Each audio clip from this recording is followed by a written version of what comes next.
नमस्कार दोस्तों, मैं मंजुश्री राव आप सभी का आज की इस परिचर्चा में स्वागत करती हूँ, अभिनंदन करती हूँ। उड़ान कम नहीं होती चाहे पाँव बंधे हो या छिले, उड़ान कम नहीं होती चाहे पाँव बंधे हो या छिले, जिंदगी पाती है नायाब रूप, जिंदगी पाती है नायाब रूप, उड़ान की ऊंचाई के साथ। कविता की ये पंक्तियां उसी कविता संग्रह से उद्धृत हैं जिस पर आज हम परिचर्चा करने जा रहे हैं। आज इस मंच के माध्यम से डॉक्टर आरती स्मिथ के कविता संग्रह मायने होने के, जो पिता को समर्पित है, पर हम चर्चा करने जा रहे हैं। आज की इस चर्चा में हमारे साथ जुड़े सभी दर्शकों, साहित्य प्रेमियों, आप सभी का एक बार मैं हृदय तल से स्वागत करती हूँ, अभिनंदन करती हूँ। पाठक से बेहतर समीक्षक कोई नहीं होता, ये मानना है डॉक्टर आरती स्मिथ जी का। और यदि पाठक दिग्गज साहित्यकार हो तो क्या कहने। हमारे साथ आज इस परिचर्चा में ऐसे ही विशिष्ट व्यक्तित्व आदरणीय श्री सुमन घई जी जुड़े हुए हैं। आप दोनों का मैं हृदय तल से करबद्ध होकर स्वागत करती हूँ, अभिनंदन करती हूँ। मैं स्वागत करना चाहूंगी ललित मिश्रा जी का, जो कि इस साहित्य पुस्तक के प्रकाशक हैं और वर्जिन साहित्य पीठ के संपादक। आपका स्वागत, अभिनंदन। और अंततः मैं स्वागत करना चाहूंगी उस व्यक्तित्व का जिनकी वजह से आज ये परिचर्चा हो रही है, डॉक्टर आरती स्मिथ। आपका मैडम बहुत बहुत स्वागत और अभिनंदन। सफर की शुरुआत हम सभी चाहते हैं कि अत्यंत सुखद हो। सफर चाहे जिंदगी का हो या किसी कार्यक्रम का ही क्यों ना हो। आज हमारे साथ एक ऐसे व्यक्तित्व जुड़े हुए हैं, आदरणीय सुमन कुमार घई जी। दर्शकों, मैं आप सभी का इनसे परिचय कराना चाहूंगी। महोदय, आपका जन्म अंबाला में हुआ। आपने अपनी शिक्षा पंजाब विश्वविद्यालय व कनाडा से पूरी की। साहित्य से जुड़ाव लंबे समय से रहा, इसीलिए साहित्य की लगभग सभी विधाओं में आपने अपने कलम का जादू बिखेरा। कोई भी क्षेत्र अनछुआ नहीं रह सका। इसके साथ ही भारत और भारतेतर संकलनों पर पत्र पत्रिकाओं में समीक्षाएं और आलेख इत्यादि भी प्रकाशित। आप साहित्य कुंज .net व पुस्तक बाजार.com के संपादक और प्रकाशक हैं। त्रैमासिक साहित्यिक पत्रिका हिंदी चेतना का 4 वर्षों तक सह संपादन किया है आपने महोदय। हिंदी टाइम्स साप्ताहिक कनाडा के समाचार पत्र के 5 वर्षों तक प्रमुख संपादक। कनाडा से प्रकाशित 16 से अधिक साहित्यिक पुस्तकों का आपने संपादन किया है। ऐसे व्यक्तित्व के धनी आदरणीय सुमन घई जी, मैं आपसे निवेदन करती हूँ कि आप इस परिचर्चा से जुड़ें और प्रारंभ करें सर। हाँ, धन्यवाद मंजू जी, आपने जो परिचय दिया, बहुत बहुत धन्यवाद आपका। तो मैं सभी को सादर प्रणाम करता हूँ और डॉक्टर आरती स्मिथ उनको काव्य संग्रह के मायने होने के प्रकाशन पर बधाई देता हूँ। डॉक्टर आरती स्मिथ के साथ मेरा परिचय साहित्य कुंज के माध्यम से हुआ। साहित्य की लगभग सभी विधाओं की उनकी रचनाएं साहित्य कुंज में प्रकाशित हुई। शायद नाटक नहीं लिखा उन्होंने अभी तक, उसकी भी प्रतीक्षा रहेगी। सर लिखा है और मंचन भी हुआ है और आकाशवाणी से भी ब्रॉडकास्ट हुआ है, लेकिन पुस्तक रूप मुझे नहीं हुआ। मालूम था, पुस्तक का रूप नहीं हुआ। तो मैं उनके लेखन से बहुत प्रभावित हुआ हूँ। सहज लेखन, त्रुटिहीन, सोचा समझा लेखन, यानी कि जो कि एक संपादक का सपना होता है, वैसा उनका लेखन है। इतने वर्षों से ईमेल के संपर्क में रहने के बाद कुछ सप्ताह पहले किसी वीडियो के बारे में बातचीत के लिए संपर्क हुआ है फोन से, और आज पहली बार आभासी दुनिया में प्रत्यक्ष रूप से मिल रहा हूँ। आज हम बात करते हैं इनके काव्य संग्रह, जिसका नाम है मायने होने के। यह शीर्षक मायने होने के यह एक अंतर यात्रा की बात करता है। कहा जाता है कि कविता कवि की अपनी अंतर यात्रा ही होती है। कवि अपनी गहन चेतना या अवचेतना में जन्म लेती संवेदनाओं को काव्य में अभिव्यक्त करता है। लेखिका डॉक्टर आरती स्मिथ ने जो काव्य संकलन लिखा है, उसके लिए बिल्कुल उपयुक्त शीर्षक चुना है।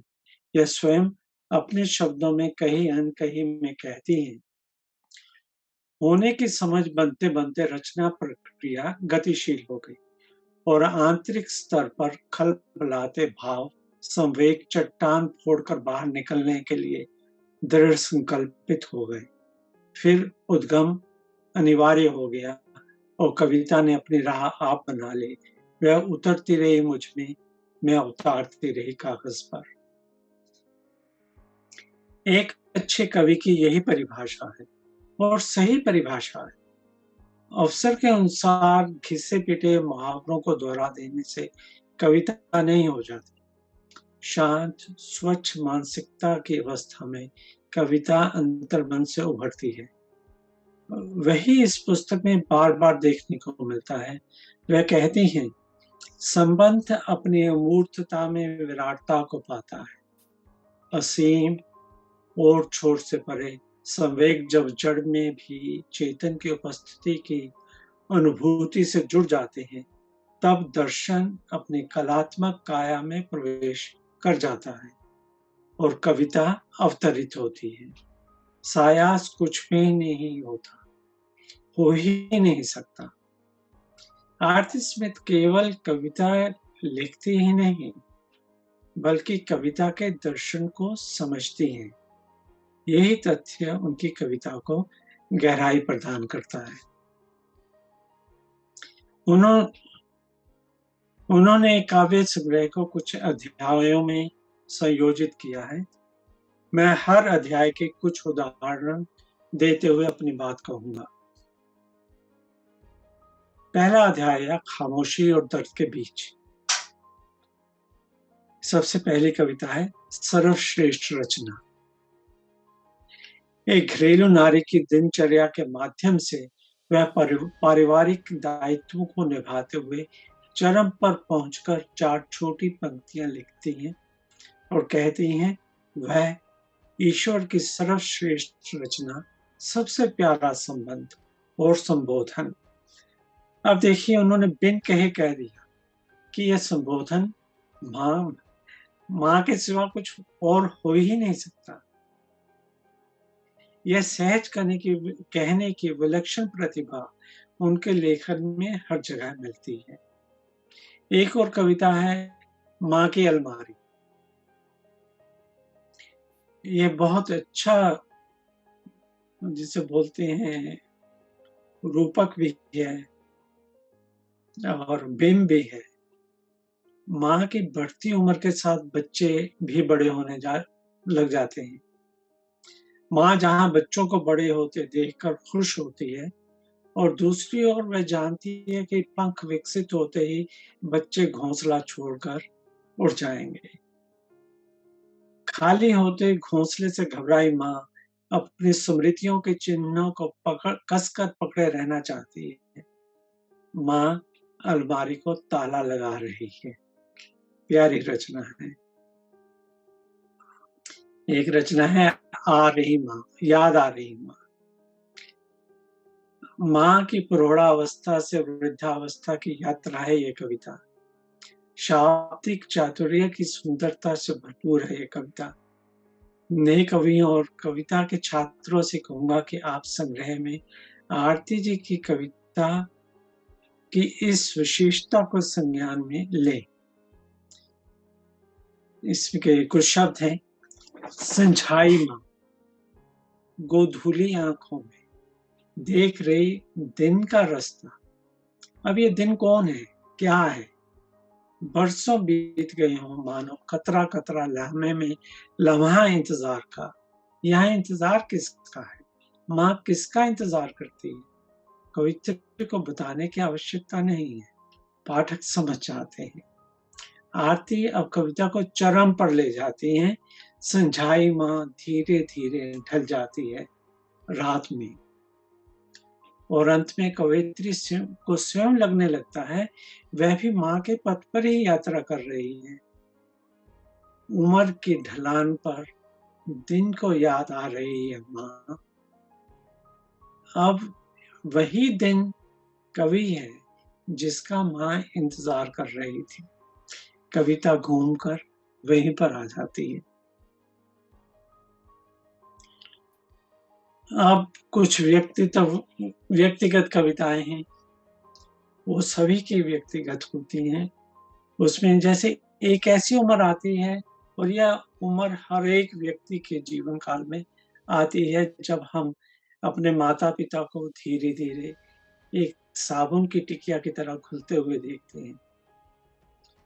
जानते हैं कि फल पक चुके हैं, परंतु ये स्वीकार करना सहज नहीं होता। जिन कंधों पर चढ़कर हम बड़े होते हैं, उन्हें असहाय अवस्था में देखना आसान नहीं है। इस अध्याय की कई कविताओं में डॉक्टर आरती स्मिथ ने इसी दौर से उपजे भावों को शब्द दिए हैं। कविताएं मैं पढ़ूंगा नहीं, आवाज कांपती है। कविताएं हैं मुस्कुराने लगे हैं पिता, मेरा आसमान स्लीपर, पिता का कुर्ता, वो पिता। कुछ भी तो नहीं बदला था, सब कुछ बदल गया था। तुम शिव हो गए, देह शव। ये सभी कविताएं बहुत मर्म स्पर्शी हैं और आंखों की कोरें भीगने लगती हैं।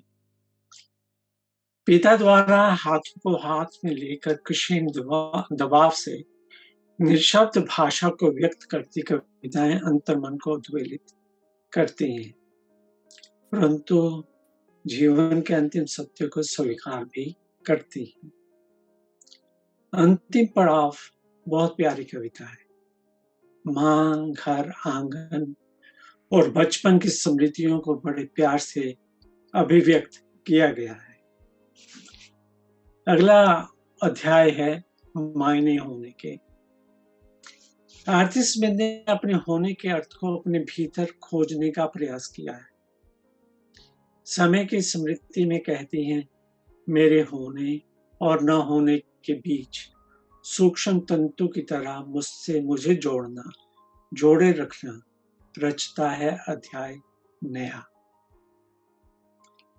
एक कविता है मकतूबल हवास, सही शब्द है मखबूत उल हवास, बोलने में मकतूबल हवास ही होता है। जीनियस का परिभाषित एक कविता है। रोचक कविता में लेखिका ने स्थापित किया है कि कई बार नए आयाम खोजने के लिए होशोहवास गंवा देना जरूरी होता है। विभाजन की त्रासदी में बहती हुई आरती मंटो, मास्टर यूसुफ और इब्न सफी की उदाहरण देती हैं और फिर कबीर तक ले जाती हैं। जीनियस की बात है। रोचक कविता है। एक कविता है बोनसाई।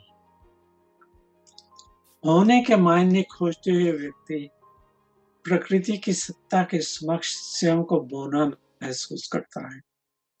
लेखिका ने समुद्र की विशालता किनारे खड़े होकर देखी है और स्वयं को बोनसाई की संज्ञा दी है।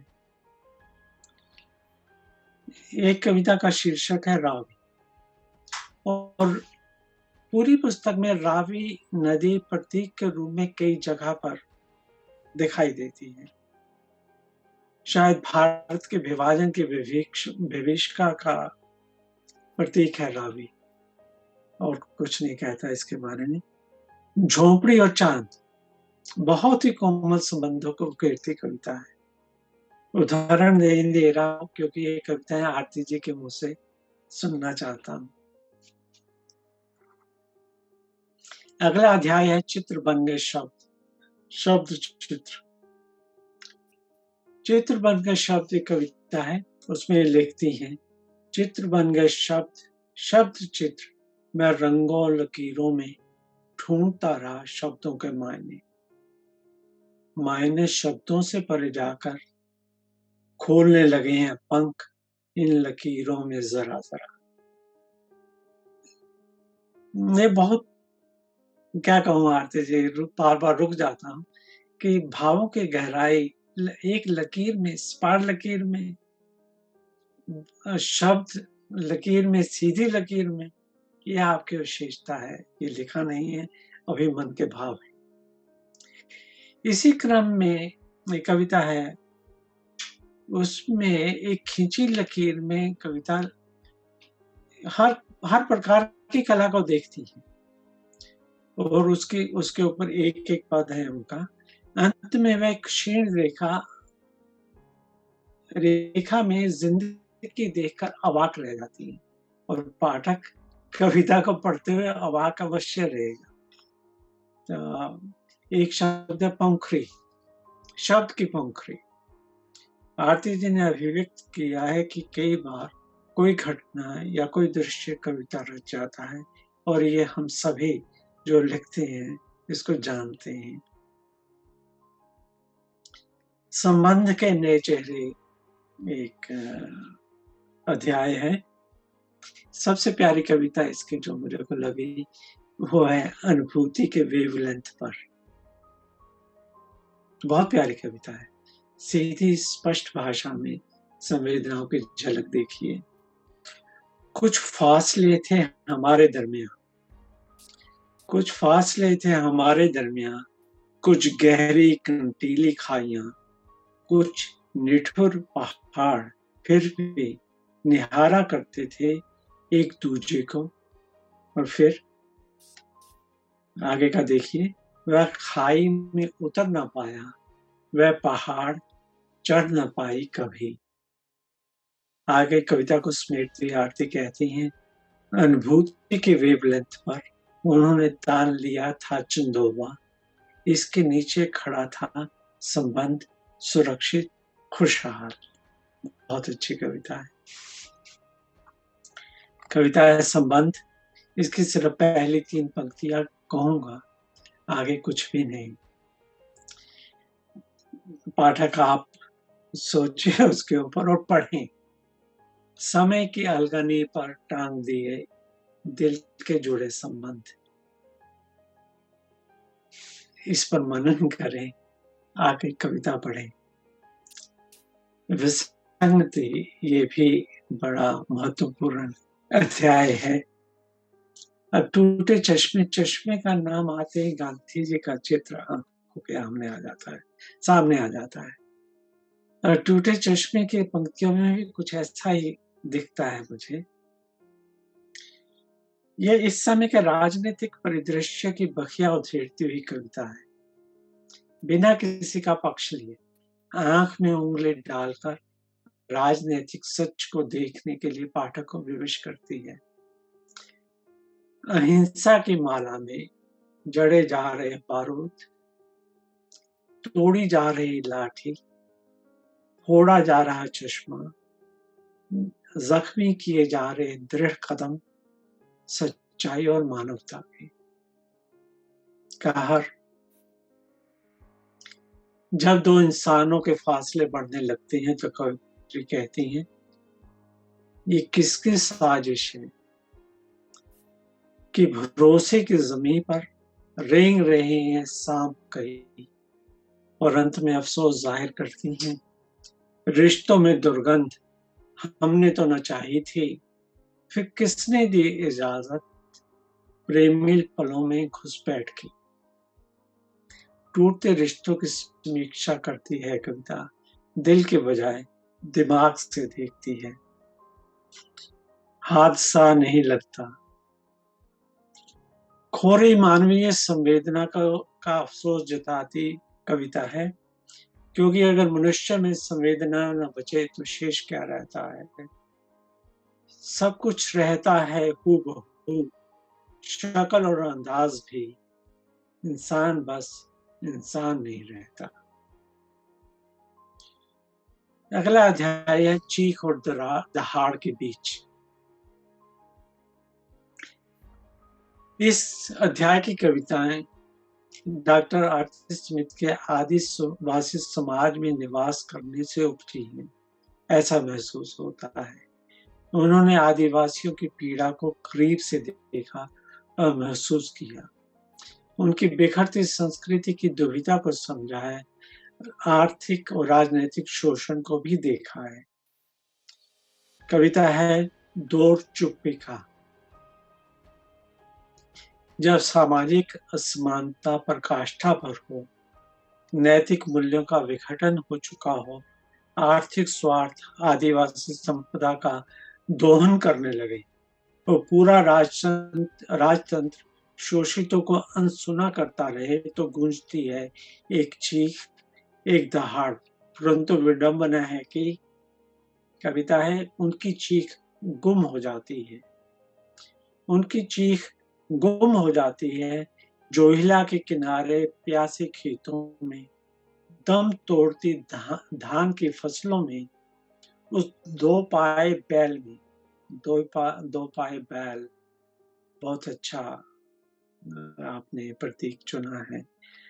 उस दो पाए बैल में जो अथक श्रम के बाद भूसे के ढेर में दबा चीख रहा है, चीखता जा रहा है, और उसकी चीख जोहिला में डूबती जा रही है। कैनवस के बाहर का सच। कैनवस का प्रतीक आपकी कई कविताओं में आया है। हमें कैमरे में कैद सुंदर परिदृश्यों के पीछे की वास्तविकता से रूबरू कराती कविता का शीर्षक बिल्कुल उपयुक्त है। कैनवास पर जो दिखता है वह सच नहीं, सच तो है फिर कोई दो पाया जानवर फिर आया। फिर कोई दोपाया जानवर सभ्यता की आड़ में छीन न ले मासूम आंखों से हरियाली, और भर न दे सीमेंट का बुरादा। उड़ने लगे हैं पहाड़ यहाँ रातों रात, और बदलने लगे हैं बुरादों में। अंत में यही कहूंगा कि काव्य संकलन मायने होने के वास्तव में डॉक्टर आरती स्मिथ के होने के मायने हैं।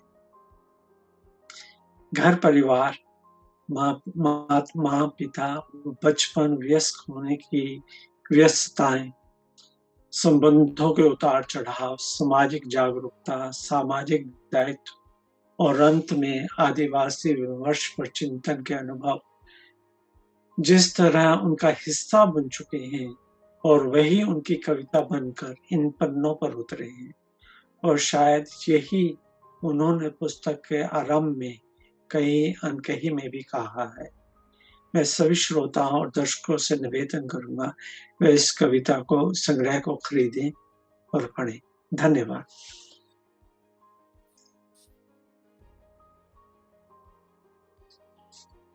बहुत बहुत धन्यवाद सर।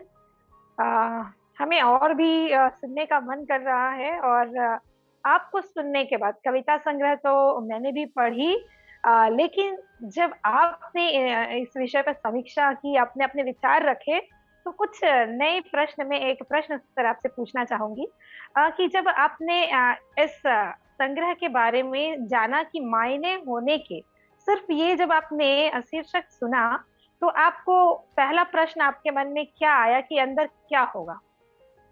देखिए, सब मायने होने के सोचते ही मैं पढ़ते ही सोचने लगा, क्योंकि ये बहुत गहरी बात है।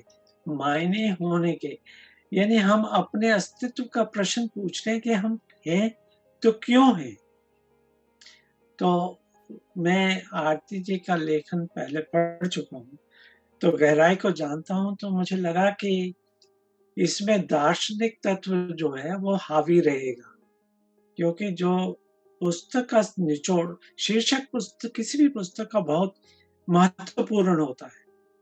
क्योंकि पाठक या खरीदने वाला पहले पुस्तक का शीर्षक देखता है, कवर देखता है, फिर वो उसको पीछे पलटता है, फिर को वो खोलता है।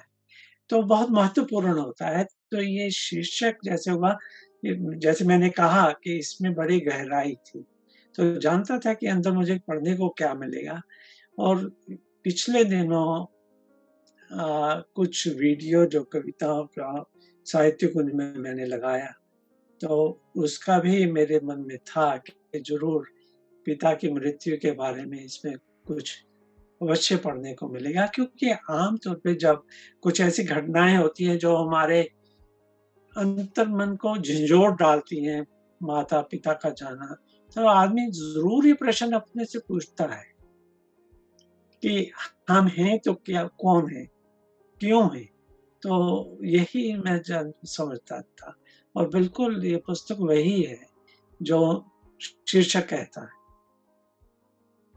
बिल्कुल। और जो हम समझते हैं और वो चीज़ ही हमें मिले, तो हमें भी एक आत्मसंतोष होता है कि मैंने बिल्कुल सही निर्णय लिया था इस विषय पर।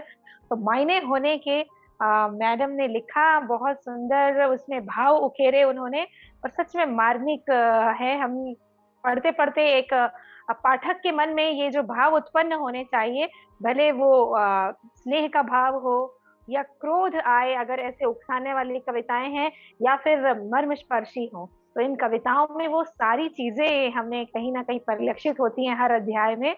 और सर, आपने बहुत ही अच्छे तरीके से हम श्रोताओं को इन चीज़ों से अवगत कराया है, और मैं उम्मीद करती हूँ कि जो भी शोधार्थी हों और जो भी दर्शकगण हैं, वो इन्हें ज़रूर पढ़ें और मायने होने की ज़रूर समझें।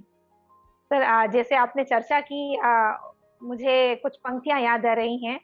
"गर धरती है माँ, तो आकाश है पिता, जीवन जीने का एहसास है पिता।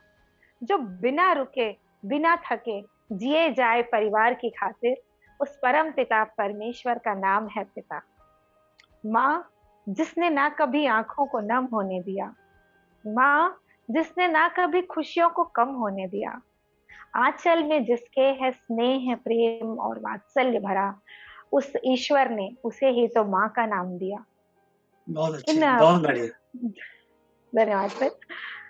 मुझे आरती स्मिथ जी के इस कविता संग्रह के साथ जुड़ने का मौका मिला।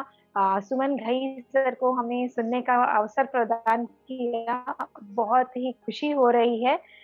अब कई बार सोचा कि कह दूँ, कई बार सोचा कि कह दूँ, हर बार शब्दों ने रंग बदल दिए।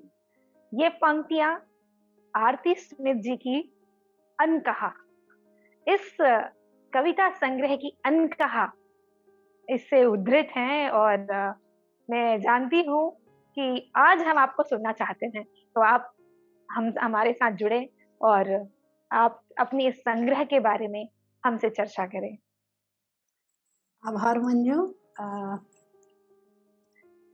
आपने पहले भी पूछा था और गुरुजन सामने है। देखिए, कविता लिखी नहीं जाती, कविता उतरती है और भावनाएँ, संवेदनाएँ निजी होकर भी निजी नहीं होती, वो सामाजिक होती हैं। कोई पीड़ा, इसका आप 2 रूप समझ सकते हैं। जब आपका निजत्व खो जाए और वो वैश्विक हो जाए, या कोई वैश्विक पीड़ा या आह्लाद, उसको आप इस तरह आत्मसात करते हैं कि आप वही हो जाते हैं, वहीं खो जाते हैं, आप नहीं रहते। सर ने बिल्कुल सही समझा। कुछ कविताएँ पिता को सीधे तौर पर मैंने समर्पित की है और कुछ वैश्विक स्तर पर हर पिता के लिए है, हर पिता के लिए। जहाँ तक इस संग्रह की बात है, सुमन घई सर को मैं अपनी बात निवेदित करती हूँ। मेरे पिता बहुत जीवट रहे, बहुत जीवट, और हम उनके सामने कुछ नहीं हैं, और बहुत स्वाभिमानी। अफ़सर के आगे नज़र नीची नहीं करनी है, मातहत को कभी नज़र नीची करने देना नहीं है, मतलब बेटे की तरह रखना है। और मुझे लगता है हम उनसे बहुत कुछ पा सकते थे, लेकिन घर की मुर्गी दाल बराबर। मेरी तो मान लीजिए शादी हो गई, परिवार है, लेकिन अ, उस व्यक्तित्व में जीवन दर्शन भी था, अध्यात्म भी था, कबीर की झाड़ झंखार वाली वाणी भी थी, और वही सोच भी। तो आप अक्सर देखते होंगे कि मैं जाति-पाति इन चीज़ों को बिल्कुल नहीं मानती, तो कहीं न कहीं यह पिता का अनकहा जो रक्त बनकर मेरे शरीर में दौड़ रहा है। उस पिता को जब मैंने बेड पर देखा और इतना अशक्त देखा, मुझे उनके जीवन के अंतिम 13 दिन सेवा करने का अवसर मिला, और मैंने उनके पैड तक बदले हैं। और उनकी आँख से, और सर मैं खुद को मजबूत करके एक बात कहना चाहूँगी। उनकी बात सिर्फ़ मैं समझ पाती थी, और पहली बार मैंने जाना कि स्पर्श की भाषा कितनी सशक्त होती है। वो 6 महीने तक बेड पे रहे, और कोई उनकी बात नहीं समझ पाता था, कोई बिलीव ही नहीं करता था, विश्वास ही नहीं करता था कि वे कुछ कन्वे भी कर रहे हैं, कुछ संप्रेषित भी कर रहे हैं। लेकिन मैं उनकी सारी बातें समझती थी। उनका एक-एक स्पर्श, उनका आई कॉन्टैक्ट, सब कुछ। और जब वो बहुत जैसे मैं कहती थी कि मेरा नाम नहीं पुकारोगे तो मैं नाराज़ हो जाऊँगी, तो कहते थे माँ, माँ कह के पुकारते थे, या दोस्त। उस पिता को एक कविता में तो मैंने लिख ही दिया है, जब अपने इन हाथों के स्पर्श के साथ जाते देखा। जीवन दर्शन से ये कह लें कि शायद कुछ है मेरे व्यक्तित्व में कि दर्शन से मैं बचपन से जुड़ी रही, लेकिन जीवन दर्शन का जो एक परिपक्व स्वरूप होता है, वह मैंने उस 13 दिन में जिया, पूरी तरह जिया। और इस संग्रह की बात नहीं करूँगी, लेकिन उस दौर में पिता के जाने के बाद जब मैं लौटकर दिल्ली आई और मेरी मानसिक अवस्था बुरी तरह ध्वस्त हो चुकी थी, आदरणीय नरेंद्र मोहन ने कहा कि तुमने कविता लिखना क्यों बंद कर दिया? मैंने कहा नहीं आती सर, मैं लिख नहीं सकती, वो उतरेगी तो आप ही उतरेगी। बोले तुम कविता के लिए बनी हो, कविता तुम्हारे लिए बनी है, तुमको विरेचन के लिए कविता का आश्रय लेना ही पड़ेगा। और यकीन मानिए, जब कविता ने अपने आगोश में समेटा तो एक नहीं 2 पुस्तक की सामग्री तैयार हो गई। अगली पुस्तक मैंने आदरणीय नरेंद्र मोहन सर को ही समर्पित की है, लेकिन उसको अभी लॉकडाउन के कारण चूँकि ये नहीं प्रकाशित होकर आई थी, तो उसको मैंने रोक लिया। तो यही सवाल मुझे लगता है कल मंजू ने भी किया था कि मैम आपने कैसे लिखा? तो और इसमें कंपाइल करने में आदरणीय नरेंद्र मोहन सर का बड़ा योगदान है। उन्होंने खुद बैठकर सब टॉपिक बनाए, जबकि वे बहुत देर नहीं बैठ सकते हैं। अभी भी उन्होंने शाम से जो मशक्कत की अपने शरीर के साथ, सर मैं इसी रिश्ते की बात करती आई हूँ। तो इस तरह इस पुस्तक की यात्रा चलती रही, और मैं आभार व्यक्त करती हूँ ललित जी का, जिन्होंने, और चित्रकार श्रेया श्रुति का, जिन्होंने इतने खूबसूरत कवर के साथ इस पुस्तक को दिया। और आज ललित जी से भी मुझे लगता है ये रूबरू होने का पहला अवसर है, जैसे कि सुमन घई सर के साथ।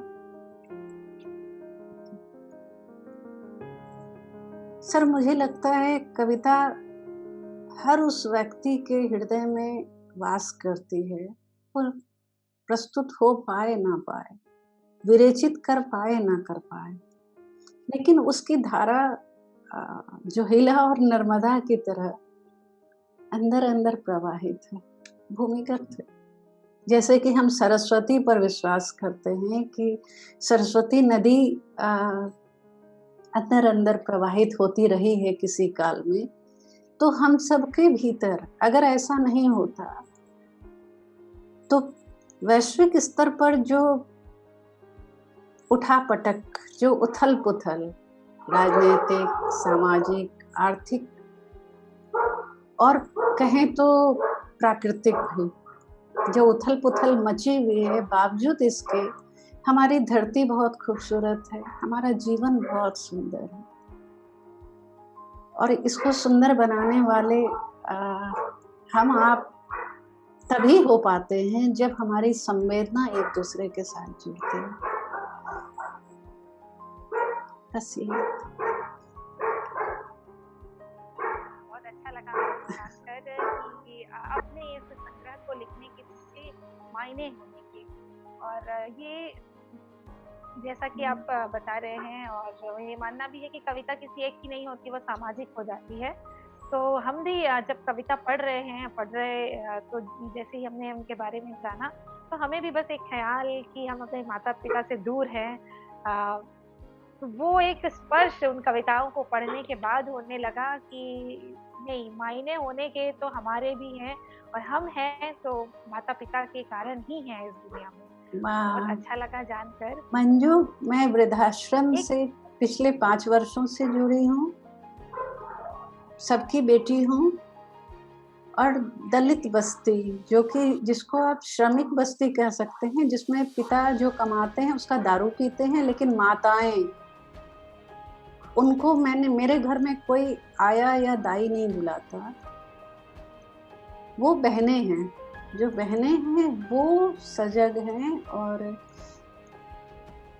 उनकी झलक सर ने किताब में पाई है, इसलिए मैं उस राज को खोल रही हूँ। और 1 वर्ष तक मेरी बिटिया ने और उसके मित्र ने, मैं तो शामिल थी, हमने उनको सिर्फ जगाने का काम किया कि शिक्षा कितनी अनिवार्य है जीवन के लिए।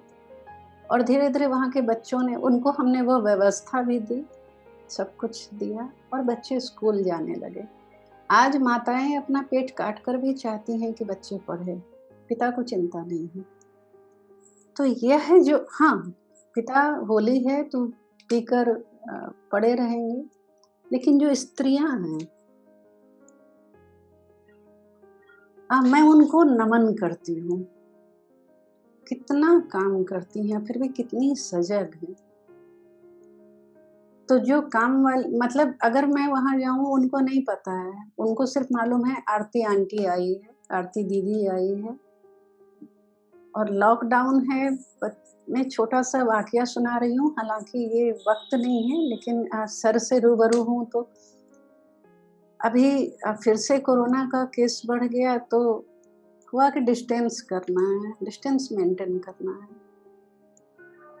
बस्ती में पहुंची हूँ सर, बच्चे आके यूं लिपट गए, कैसे हटाएंगे आप इसको, और इस संबंध को क्या नाम देंगे? कोई आगे से आके लटक रहा है, कोई पीछे से आके, जैसे वो पहले करते थे। उनको कोई मतलब नहीं है कि कोरोना है कि क्या है, लॉकडाउन है कि क्या है।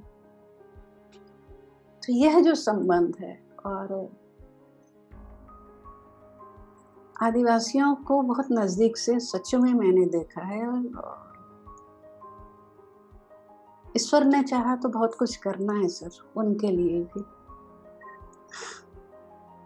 बस देखिए, आपकी जो ये दलित बस्ती की बात कर रही हैं, आपकी कविता में भी आता है, और माँ की कविता है, शायद उसका शुरू में या अंत में मैंने कुछ लिखा है।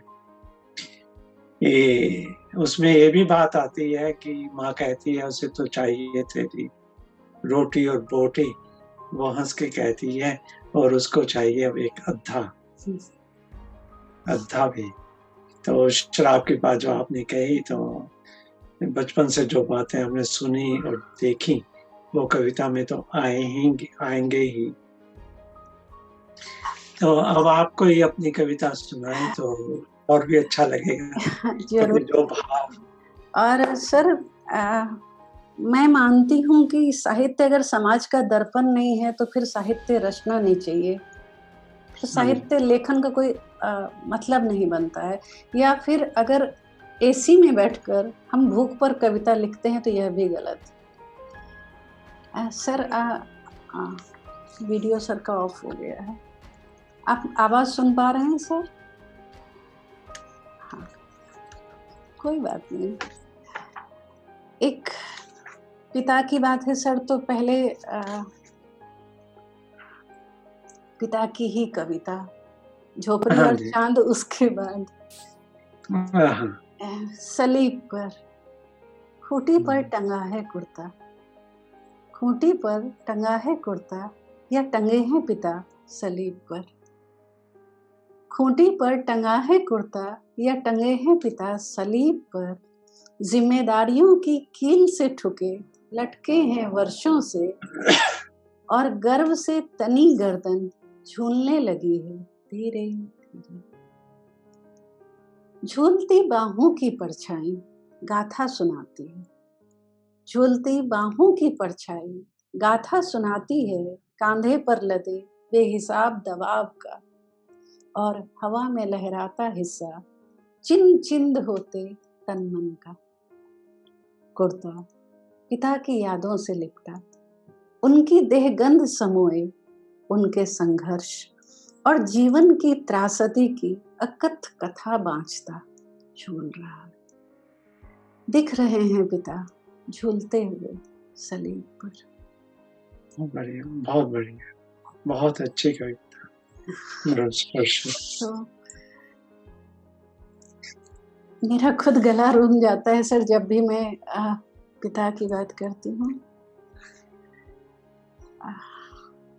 लेकिन मैं इसको पढ़ना चाहूँगी क्योंकि कल ही मंजू ने मुझे कभी कभी छोटों की आज्ञा माननी पड़ती है, तो कल रात को मंजू का आदेश हुआ था और स्नेही आदेश टालना मुश्किल होता है। ओ पिता तुम चले गए, ओ पिता तुम चले गए, छोड़ गए रुग्ण काया और रुग्ण प्रश्न जीवन के अनुत्तरित। ओ पिता तुम चले गए, छोड़ गए रुग्ण काया और रुग्ण प्रश्न जीवन के अनुत्तरित।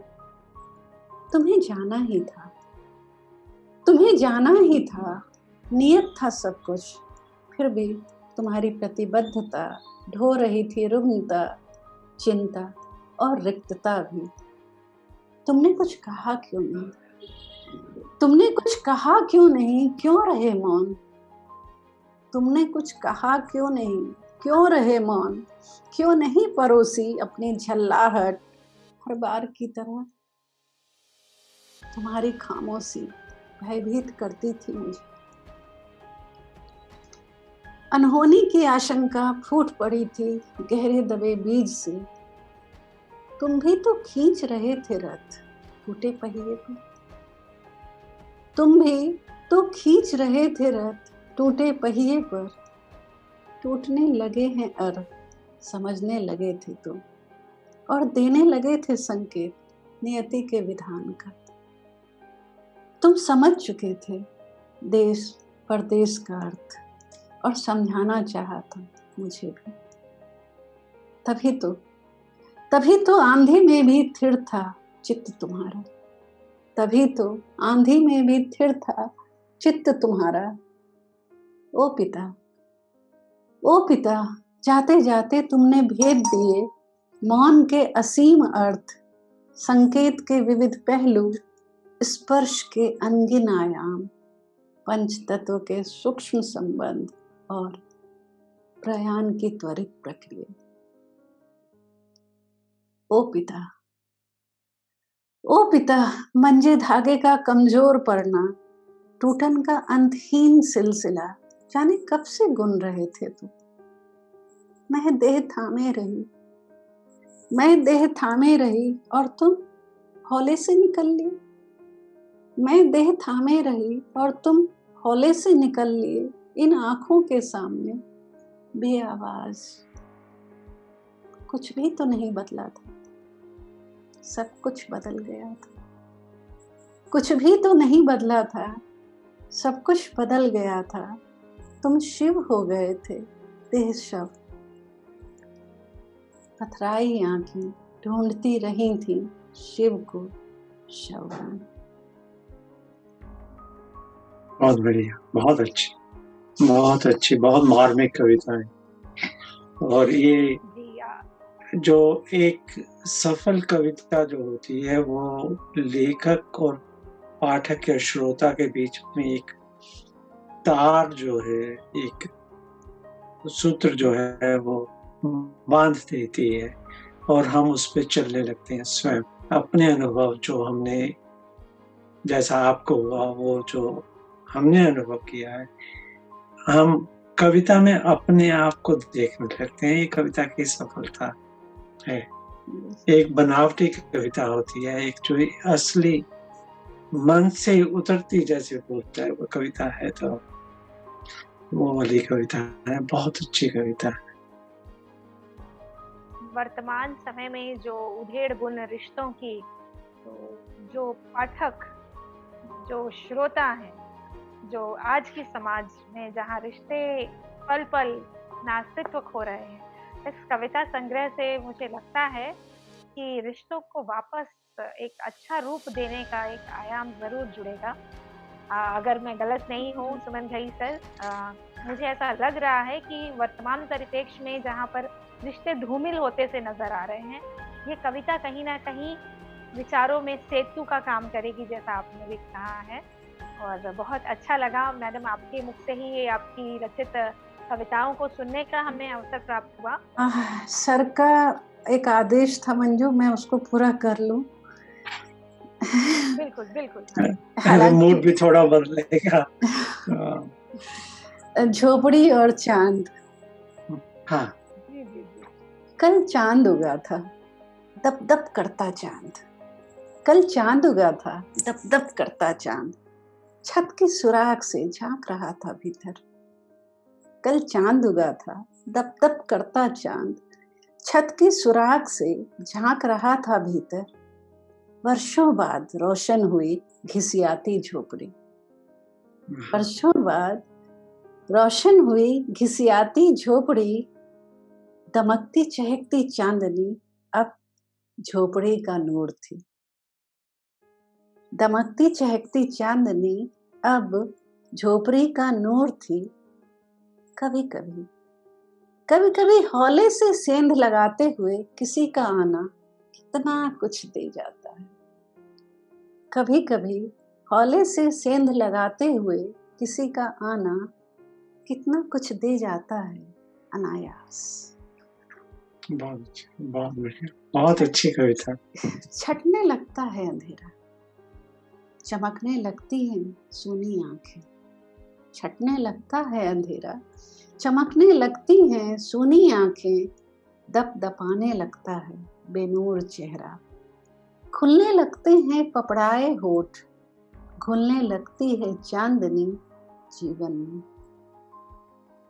दूर कहीं, दूर कहीं ढोलक मांदल और टिमकी की थाप सुनाई देती है कानों में।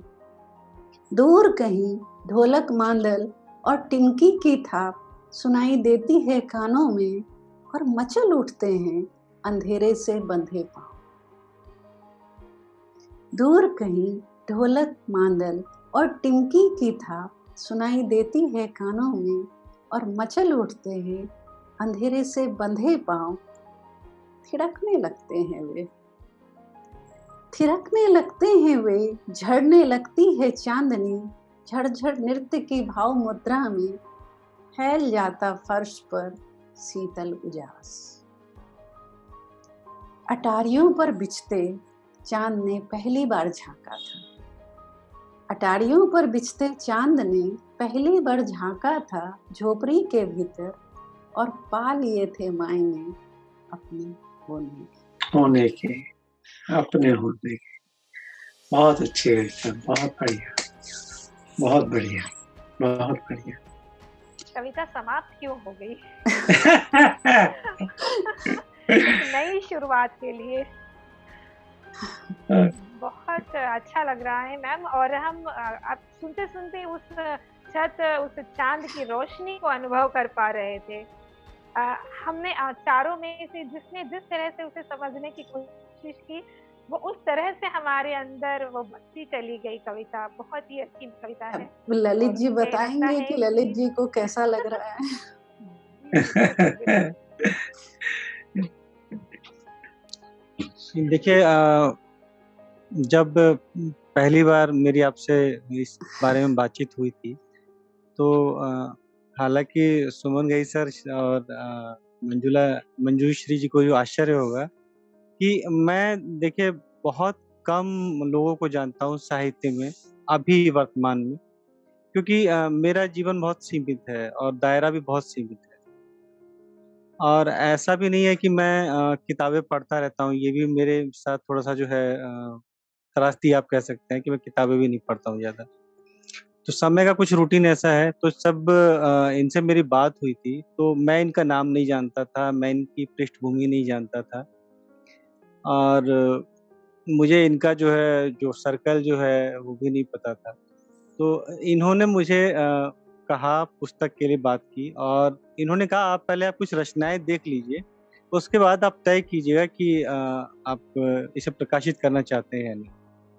और तब इन्होंने सिर्फ़ अपनी रचनाएँ भेजी मुझे व्हाट्सएप पर, और उसमें एक रचना जो थी वो यही थी, सलीब पर, जो इन्होंने अभी पढ़ी। और वो रचना की जब 2 पंक्तियाँ मैंने पढ़ी, तभी मैं इतना अधिक प्रभावित हो गया उससे कि मैंने निर्णय ले लिया कि ये पुस्तक जो है, ये आनी चाहिए पाठक के पास।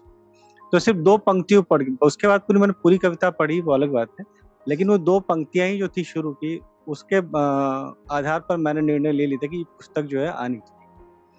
तो रचनाएँ जो है इनकी, और दूसरी बात जो है, जो मैं कहना चाहता हूँ इनके बारे में, कि आजकल जो है, जो लिखा जाता है और जो जीवन कर्म और रचना कर्म में काफ़ी अंतर मिलता है। ऐसे बहुत से लेखक जो है, और अपने अनुभव में उनका सामना हुआ मेरा, जिनका लेखन कुछ और है और जीवन में जो है उनकी मान्यताएँ अलग हैं, स्थापनाएँ अलग हैं। तो इस संदर्भ में जो है, आरती जी ऐसी पहली लेखिका हैं जिनका लेखन कर्म और जो है आपका जीवन कर्म जो है, वो आपस में बिल्कुल उनमें साम्य है, उसमें मेल खाता है। तो इसके लिए वाक़ई मैं उनका हृदय से जो है उनके प्रति आभार भी व्यक्त करता हूँ, और उन्हें बधाई भी देता हूँ कि वे अपने जीवन को जो है, अपने लेखन में जो है समाहित कर पाईं। अ, और तीसरी बात जो है, ये जो पुस्तक जो है, अब हालाँकि जब पुस्तक का प्रकाशन प्रक्रिया जो है, जब वो चल रहा था, उस समय जो है सारी रचनाएँ मैंने नहीं पढ़ी थी। कुछ रचनाएँ पढ़ी थी, लेकिन अभी सुमन घई सर जो हैं, और फिर जो है नरेंद्र मोहन सर ने जो है कविता के जो विभिन्न पहलुओं पर जो है प्रकाश डाला, और उनकी जो समीक्षा की, अपनी दृष्टि उसमें जो है उन्होंने प्रकाशित की। तो मुझे अब ये उत्सुकता हो गई है कि मैंने पूरी पुस्तक अभी तक क्यों नहीं पढ़ी, जब तक कि जो है ये प्रकाशन जो है ये प्रकाशन यहीं से हुआ, और मेरी नज़र से पुस्तक गुज़री है, उसके बावजूद मैं नहीं पढ़ पाया। लेकिन अभी समीक्षा के बाद मैं उत्सुक हूँ कि मैं इस पुस्तक को जो है जल्द से जल्द पढ़ूँ, और शीघ्र जो है इस पर अपने विचार जो है रखूँ। मुझे बताते हुए खुशी हो रही है, ये तो पहला दौर था परिचर्चा मंच का। बहुत जल्दी आप मंजुश्री की गाइड प्रोफेसर भारती गोरे को भी सुनेंगे। चूँकि महाराष्ट्र में लॉकडाउन चल रहा है, तो वहाँ डिलीवरी नहीं हो रही किताब की। तो इस कारण वो अभी पुस्तक नहीं मँगवा पा रही हैं, और लैपटॉप पर उनको थोड़ी दिक्कत आती है। तो मैंने हर एक को यह कह रखा है कि अगर आप प्रतिक्रिया देना चाहते हैं तो किसी भी रूप में आपका स्वागत है। आप फेसबुक पर लिख कर दें, आप इस तरह मीटिंग में शामिल होकर देना चाहते हैं, मीटिंग में शामिल होकर दें। आदरणीय नरेंद्र मोहन जी से बहुत औपचारिक बात में मुझे लगता है व्यक्ति कम सीखता है, अनौपचारिक संवाद में ज़्यादा सीखता है। तो जो भी गुरुजन हैं जिनका मुझे सानिध्य गाहे बगाहे प्राप्त होता रहा है, क्योंकि मैं बहुत कम भीड़ में जाती हूँ, मतलब भीड़ में बहुत जाना मुझे बहुत पसंद नहीं है। यहाँ मुझे प्रेमचंद की नीति अच्छी लगती है कि आपकी कलम पहुँचे, सशरीर आपका होना अनिवार्य नहीं है। प्रेमचंद भी मंच पर कम होते थे, लेकिन उनकी जो साहित्य के प्रति एकांत साधना थी, तो वहाँ से मैंने वह सीख लिया है और जीवन में उतारा है। और नरेंद्र मोहन सर अक्सर कहा करते हैं कि कविता वही अच्छी जो जितनी बार पढ़ो उतनी बार वह नया अर्थ दे, तो उसकी गहराई ऐसी होनी चाहिए। तो कैसी है कविता, ये तो आप तय करेंगे। जैसा कि मैंने मेरे ही वाक्य को मंजू ने पहले बताया कि मेरे लिए हर पाठक समीक्षक है। तो एक जो मुहर लगी होती है कि यह कवि है, यह कथाकार है, यह समीक्षक है, यह आम पाठक है, मैं ऐसा नहीं मानती। मुझे लगता है हर एक के पास अपनी एक दृष्टि होती है, अर्थ गांभीर्य को लेने की उनकी अपनी एक चेतना होती है। जैसे ललित मिश्रा सर ने अभी कहा था कि मैंने ये किताब पूरी क्यों नहीं पढ़ी, मुझे ज़्यादा समझ में आता। लेकिन सर मैं कहना चाहूँगी, अच्छा हुआ कि आपने पूरी किताब नहीं पढ़ी, नहीं तो हम सुमन घई सर का नजरिया कैसे समझ पाते। उनकी नज़र से जो कविता को हमें समझने का जो अवसर शायद प्राप्त नहीं हो पाता। और आदरणीय नरेंद्र मोहन सर को भी हम जब सुनेंगे तो कविता को समझने के लिए, उसके लिए तो हम धन्यवाद देते हैं सर, आपको बहुत बहुत धन्यवाद। और ललित मिश्रा जी, आपने अपने इस पुस्तक का प्रकाशन किया और सफल प्रकाशन किया मैं कहूँगी, और हम सब सभी पाठकों तक आप इसे पहुंचा सके, इसके लिए आपको बहुत बहुत धन्यवाद और शुभकामनाएं। हम चाहते हैं कि ये संग्रह ऊंचाइयां छुए और हर किसी के पास पहुंचे और हर कोई समझ पाए मायने होने के। इस संग्रह की जो कवर पृष्ठ डिजाइन किया है और बहुत सुंदर तरीके से जो कवर डिजाइन किया है, कविता मन के भाव है और इन भावों को अपनी प्रतिभा से और भी खूबसूरत व आकर्षक बनाया है श्रेया श्रुति जी ने। तो मैं इस मंच के माध्यम से बेहतर कवर पेज के लिए आपको बधाई और धन्यवाद देती हूँ श्रेया श्रुति जी। इसी तरह आप कार्य करते रहें और सभी के हृदय तक आप पहुंचते रहें, आप अपनी कला के माध्यम से। आज की इस परिचर्चा को अब हम यहाँ अल्प विराम देना चाहेंगे, क्योंकि ये परिचर्चा तो आज शुरू हुई है, लेकिन ये परिचर्चा इसी तरह जारी रहे और दर्शकों और श्रोताओं को इस कविता संग्रह के बारे में जानकारी देने के लिए हम फिर आपसे जुड़ेंगे।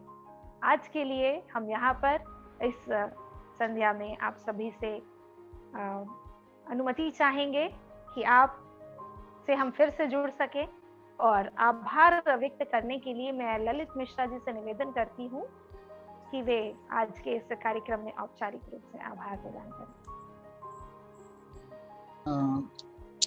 सर्वप्रथम मैं आदरणीय सुमन घई सर से जो है उनका आभार प्रकट करता हूँ कि उन्होंने अपना कीमती समय जो है, बहुमूल्य समय जो है वो दिया। जैसे कि हम लोग सभी जानते हैं कि आज के समय में आपके पास सब कुछ है और हम वो सब चीज़ें एक दूसरे से साझा भी कर भी सकते हैं, दे भी सकते हैं, लेकिन समय आज एक ऐसी चीज़ है जिसे हम जल्दी किसी से साझा नहीं करना चाहते हैं। तो ऐसे समय में अपना आपने बहुमूल्य समय जो है इस चर्चा के लिए निकाला और अपने विचार दिए, किताब पर जो है आपने अपनी दृष्टि रखी। तो इसके लिए सर मैं आपका बहुत-बहुत आभारी हूँ और साथ ही जी मंजूश्री जी का भी मैं आभारी हूँ जिन्होंने जो है इस कार्यक्रम को जो है आरंभ से लेकर और इस अंतिम पड़ाव तक जो है इस पहर के अंतिम पड़ाव तक जो है आपने इसको सफलतापूर्वक जो है पहुँचाया और हमें एक पुस्तक की एक यात्रा करने का जो अनुभव जो है उसका अवसर अपने हमें दिया। साथ ही मैं आरती स्मिथ जी का भी जो है आभारी हूँ कि उन्होंने मुझे एक अवसर प्रदान किया कि मैं एक हितकारी साहित्य को जो है साहित्य में तो हालाँकि साहित्य का मतलब ही है हित, तो एक अच्छे साहित्य को जो है पाठकों तक जो है पहुँचा सकूँ, उसका माध्यम बनूँ, उसका जो है एक पुल का एक मैं कार्य करूँ।